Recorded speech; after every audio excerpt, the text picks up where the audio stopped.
Tatalakayin ngayong araw ng Commission on Election ang usapin hinggil sa premature campaigning.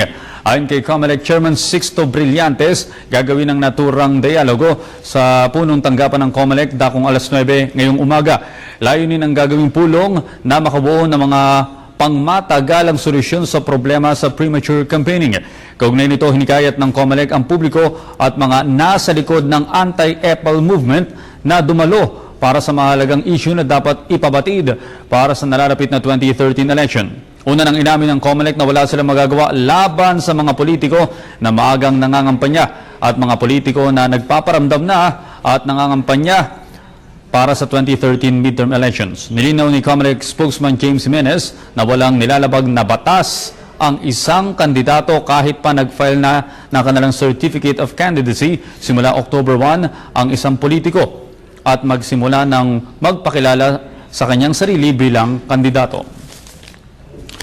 Sa iba pang balita, para naman sa ating Panahon TV Express, narito muli si April Enerio. April?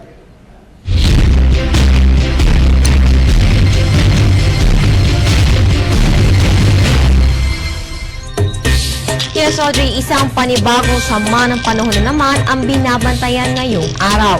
Kaninang alas 2 na madaling araw, namataan ito sa layong 400 kilometers sa hilangan-silangan ng Basco, Batanes. Ayon kay Pag-asa weather forecaster Nicos Peñaranda, ay mataas naman ang tsansa nitong mag-dissipate o malusaw sa mga susunod na araw. Ngunit sa ngayon, isa ito sa magdadala ng pag-ulan sa Southern Luzon at Visayas, bukod pa po yan sa humihina na ngang hanging habagat.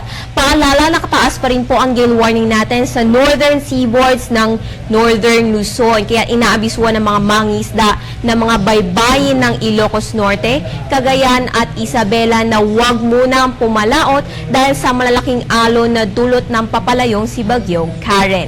Samantala, sa lagay ng panahon ngayong Lunes, makakaranas na paminsan-minsang pag-ulan ang Mimaropa, Bicol Region at Western Visayas. Ganyan din po ang mararanasan nating panahon dito sa Metro Manila na occasional light to moderate rains and thunderstorms. Ang natitirang bahagi naman ng bansa ay makakaranas lamang ng mga dagli ang pag-ulan at pagkidlat, pagkulog lalo na sa dakong hapon o gabi. Narito naman ang pagtaya ng panahon sa mga pangunahing lungsod ng bansa.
Balik ang Panahon TV Express Of the Philippines National Appellate Matrimonial Tribunal Judicial Vicar na palakasin ang Violence Against Women and Children Act.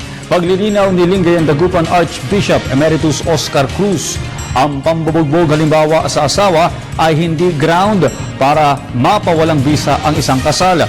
Sinabi pa ni Cruz na maging ground ng Declaration of Nudity ang pambubugbog kapag may kakulangan sa pag-iisip ang isang kapareha.